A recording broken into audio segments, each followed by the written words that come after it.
What's good, YouTube? So, I saw this video a little while ago and I thought it was worth commenting on. It's just a Taekwondo demonstration. Now, I actually have a lot of respect for these performers.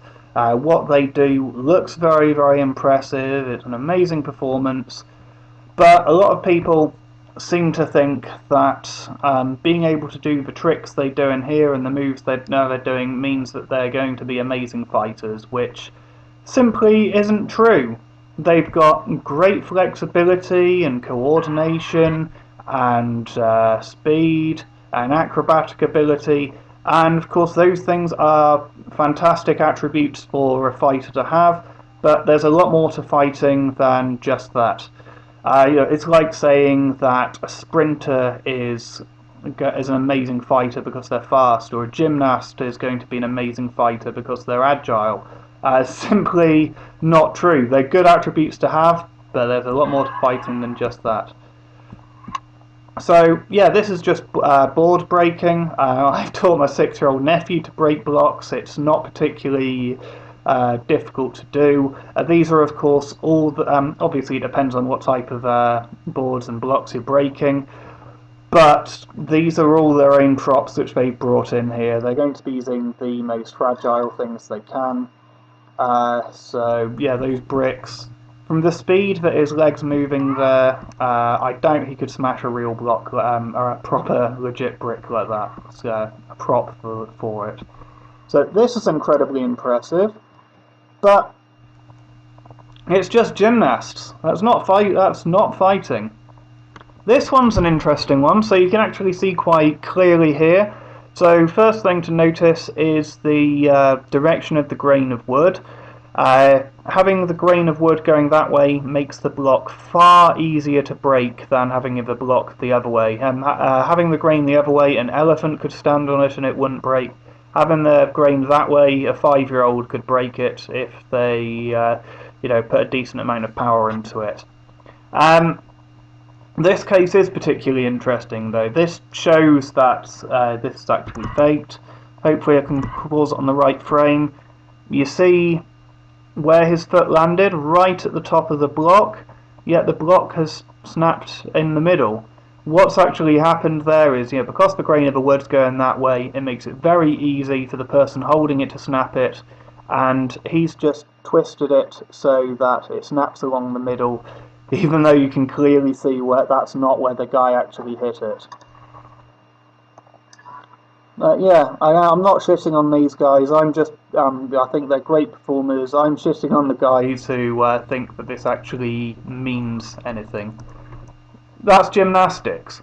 When are you ever going to do that in a fight? When are you ever going to have to kick someone in the head who's 12 foot tall? Obviously they're going to move out the way if you try to do that. It's gymnastics. It's a demonstration. It doesn't prove they have good fighting ability.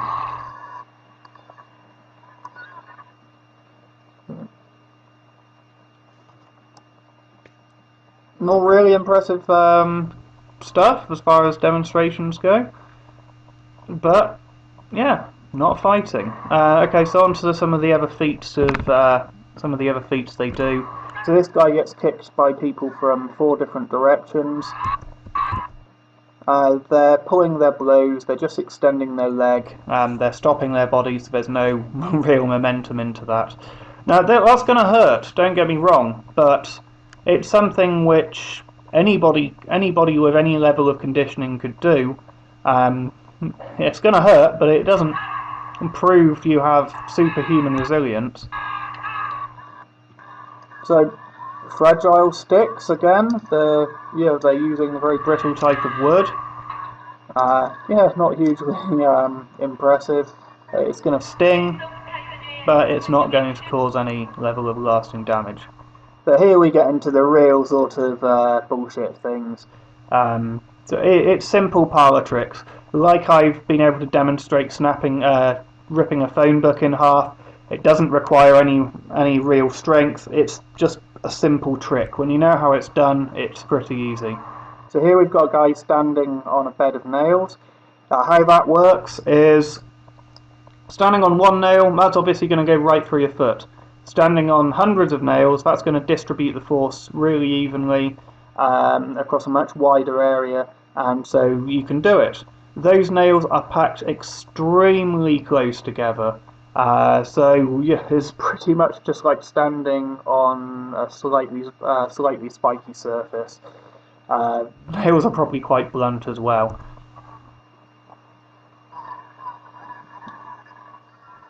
And yeah, level of here we've got a guy standing on glass. I've actually worked quite a bit with glass before, and yeah, I've managed to just push my hand through glass without cutting myself. How it's slightly risky. You can always splinter in weird directions. But yeah, the glass is laying nice and flat. Where it breaks, it's unlikely to go into his foot, and especially on the feet, where you should have a decent amount of callousing if you're quite active and you walk a lot. It's unlikely to cause any harm. There's a slight risk of cutting himself. We also don't even know if that's real glass or if it's sugar glass either, but it's not hugely risky. Can I rewind that so you can see what happens? So, sticking a piece of metal into a piece of wood isn't that difficult. Yeah, you can get a completely blunted sword to stick into a piece of wood.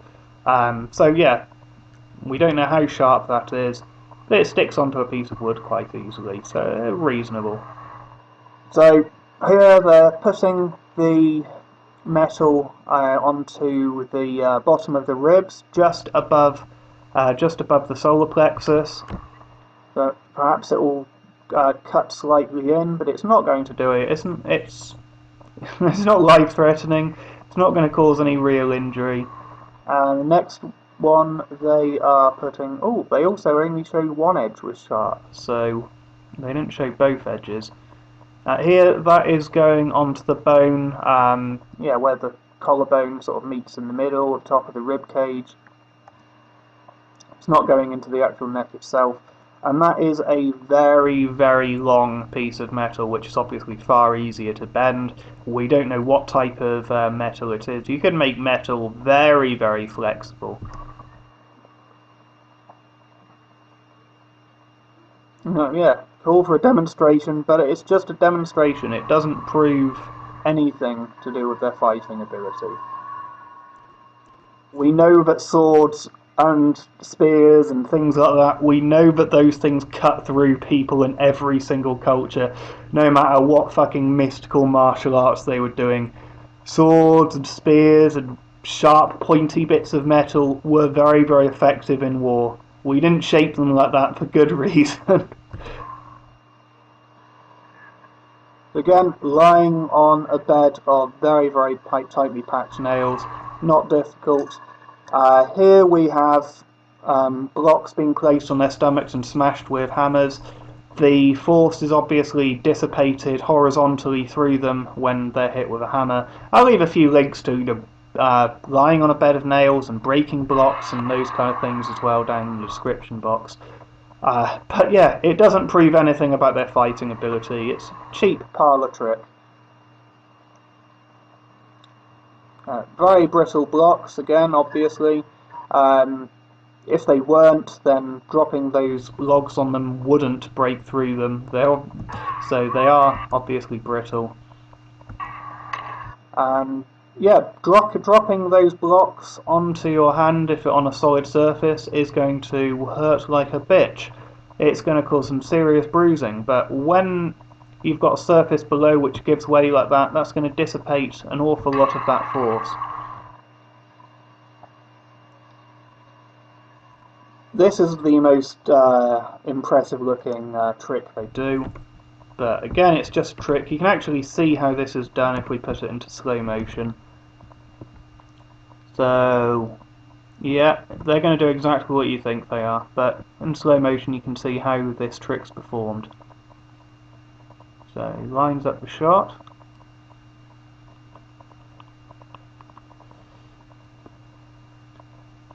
And if I pause it at the right time, watch the guy's hand. And watch where it is relative to those blocks.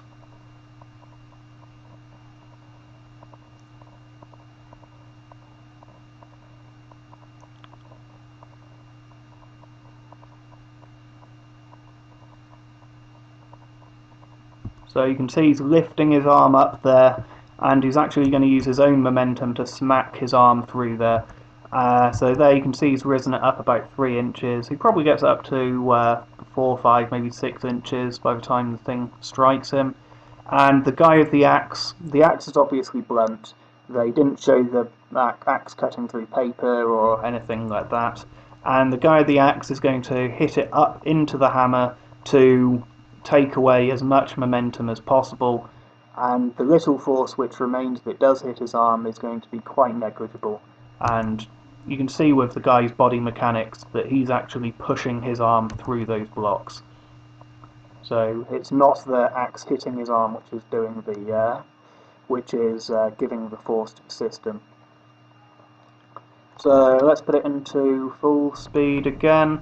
This next one, guy does a very similar thing with a hammer. Yeah, basically the same trick, although there is going to be more force with the hammer is actually going to hit his arm with a little bit of force there. Or his hand.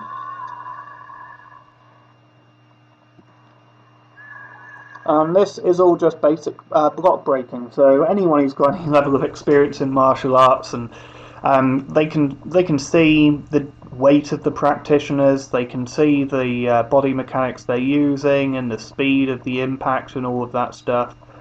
It's not bad, but it really isn't anything special. Those blocks are clearly very fragile, because if they weren't, they wouldn't break given how those guys are moving there. And yeah, the rest, it's just block breaking again. So yeah, just so there's no misunderstanding. Yeah, huge amount of respect for these guys as performers. But what they're doing doesn't prove that they're amazing and that they'd actually be good in real fights. Maybe they would, but there's no way of telling from just watching this video. You need timing, you need reflexes, you need coordination, you need to be able to do the right things at the right time. You need to be psychologically capable of actually dealing with the fight.